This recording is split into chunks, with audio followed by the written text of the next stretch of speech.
anybody and ask them if they know Leo Zagami and his books, and they all know them. I mean, my books because they can see that I'm putting out information, and this information is credible, it's not rubbish. And actually, sometimes even the people involved with this information, the ones who are criticized, they have to admit, to what they have done. And that's why I haven't had any form of legal. I mean, some people can get sued for what they write if it's not accurate. In fact, in my books, I always stress, Brad, I give a lot of importance also to my footnotes and stuff, because it's very important that the people understand the source of what is being said here. So they understand that it's not only Leo Zagami, but it's supported by many credible people within the Vatican. Well, and this is some really deep research. I mean, Leo, you have been doing this as a scholar for how many years? Well, I mean, forever. Really. Forever. Because, I mean, I was born in it, and in some way I really followed up on the work that was done. My father was a writer, a researcher himself. He worked with Meyer, the assistant of Carl Gustav Jung. He was a psychologist, right? A very big psychiatrist, yes, in Italy, as I said, and also in Zurich with the Jung Institute. And then also my grandfather was an important historian, a senator, and also my other grandfather from my mother's side, related to the Queen of England, who also was a writer himself, and worked with the British intelligence. So, I mean, I have, let's say, a background of people within my family that have always been doing this kind of thing. I mean, researching, working, and of course it has helped me very much. Of course, not everybody in my family likes what I'm doing, because it's very, it's a very risky thing, controversial, and at times I got in great clash with my own family. Well, I mean, even myself, I mean, even my own, my Masonic brothers, some of my Masonic brothers don't agree with what I'm doing. I never talk about any type of secrets of Masonry. I am just exposing that there's some bad energy out there, and I've talked about this bad energy even within my own lodges. I don't agree with it whatsoever. I mean, if you're going to be doing black magic, do it somewhere else. That's not where it needs to be, in a Masonic lodge. It just doesn't need to be there, and I will be an advocate for it, and they'll come back to me and say, well, you're sitting there and you're doing your white magic. And yeah, maybe, because I'm trying to protect the lodge. But the problem is that I think in the USA lately, and we are seeing this also with this Temple of Satan church, which is spreading across the US with some crazy stuff, like spreading now in Florida, giving out books for children dedicated to Satan, or wanting to construct statues. And there is now towards Satanism in the US a very dangerous approach. I mean, on one side, of course, we have the decline of the Vatican and of all forms of Christianity, because the evangelist pastors, they're all sold out to the New World Order, from the Billy Graham to whatnot. I mean, all these big parts. And so at the end, we find ourselves in a very difficult situation, because on one side, Christianity is falling what we thought was Christianity, because real Christianity should be a matter between ourselves and God, really, right. and not any terrestrial institutions. So that is all just portrayals of old dogmas. But and on the other side, we have this promotion of Satanism. Satanism is being increasingly promoted as something innocent, something that really is not a big deal. I mean, actually it was something made up by us, because it doesn't even exist in the eyes of the Satanists. So, I mean, they're going, a lot of them are portraying themselves as pagans, as other things. And by doing this, they are just spreading also this, because Satanism exists, and it exists as a real evil. I mean, even black magic exists. Well, here's something interesting. I don't know if you get this on Italian TV, but Tyra Banks does a show called America's Next Top Model. And this cycle 21 she's doing, interesting enough, is the number 21, but she's got this model, and he is a witch. He's a real witch, And one of the opening credits, you see him with the satanic star and the pentagram, and the whatchamacallits, the candles all around it, and it's dialed in blood, and you're seeing this on the television, and this guy's saying he's casting dark magic spells on his fellow contestants to get them booted off the show.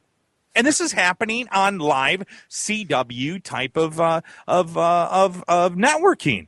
And, a lot of the Hollywood, and you just did a big thing on the connection between Hollywood and the Satanic Orders. Yes, I'm coming out with a book in Italy in November about this. And you saw it firsthand while you were here. I can remember when we were watching the American Music Awards when Katy Perry came out and did the Dark Horse, and even E! Entertainment Television believed that they saw some sort of witchcraft happen on the American Music Awards. I mean, crazy stuff. Yeah, no, I mean, the whole mediatic system. I mean, Hollywood is really this place they have constructed.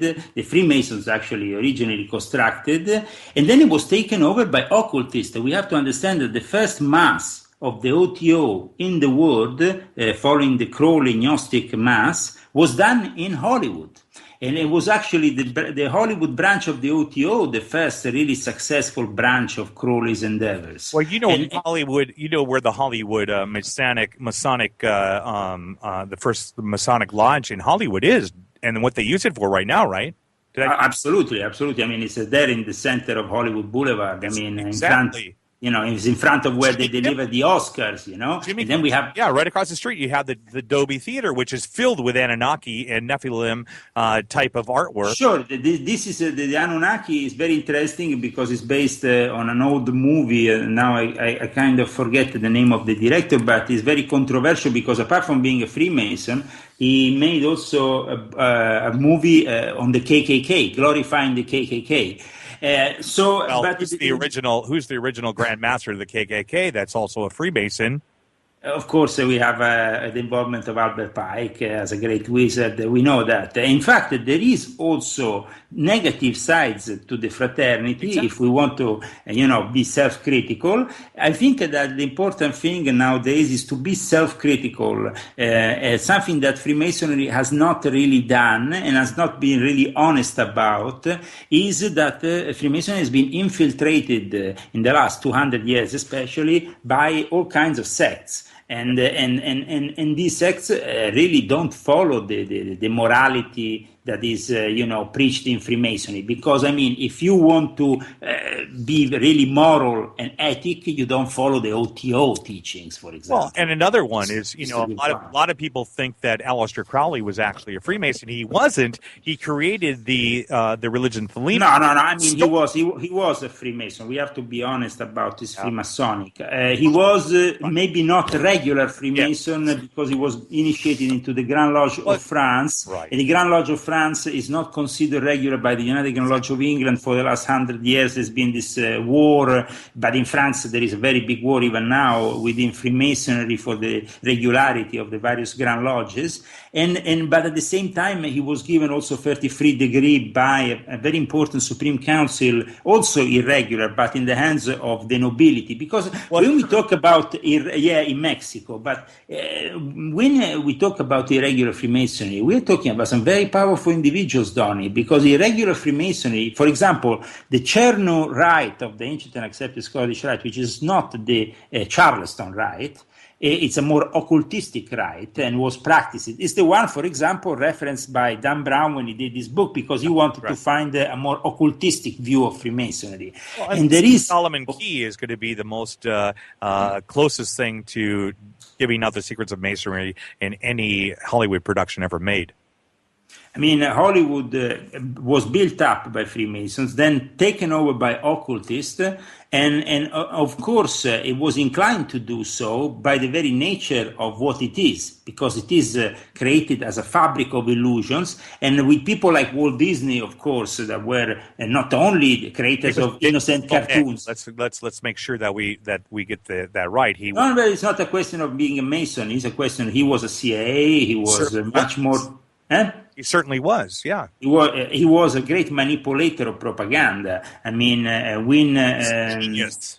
the maker of The Triumph of the Will, now I forget her name, the great film director of Hitler, came to Hollywood right before the beginning of the war to present the film Olympia, thanks to Walt Disney. I mean, Walt Disney is just a representative of that inner core of people within the CIA, which, like most members of the Skull and Bones, are loyal to Nazism. Right. That's why you have the pottery of Adolf Hitler within the Skull and Bones fraternity campus inside the tomb. I mean, it's not here we are talking about fraternities that have more relevance in the chains of powers than Freemasonry. And these fraternities were born in that period, as you know, Donny, in which there was the death of a specific Freemason, mysterious, was called Morgan, I think, in the US in the 1820s, early 1800s. When there was this murder, there was then a persecution of Freemasonry. At the same time, there was the possibility for all these other sects to further infiltrate and establish themselves, like Russell founded the Skull and Bones, for example, and many other. And they were, in direct link with irregular Masonic lobbies here in Europe and orders. And these are the Illuminati. I mean, these are very powerful individuals, and for them, Freemasonry is simply a tool to be used. And unfortunately, Freemasonry wasn't strong enough to oppose these sectarian realities because they were intermingled with them from the very start. Probably the very nature of Freemasonry has, in a way, helped this, the Illuminati structure to further build up themselves.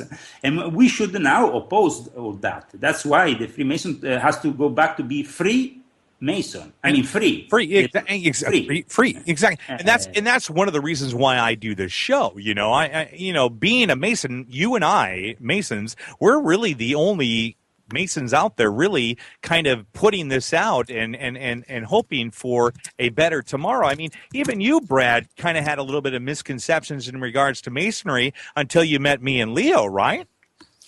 Yeah, I really knew nothing of the order except from what I heard from my grandfather. My dad really didn't like to talk about it. And then Leo alluded to the fact that I published Lon Milo Duquette's book called The Key to Solomon's Key. Yeah. And that really introduced me to this world beyond my imagination. And it took me a long time to really digest all this and take it in and realize the place of Freemasonry it really in all Western institutions, and most especially, as Leo points out in Pope Francis, the last Pope, within the Vatican itself. I mean, our subtitle is Money, Masons, and Occultism in the decline of the Catholic Church. In the Catholic Church, the guy who ran the damn bank it was a Freemason himself.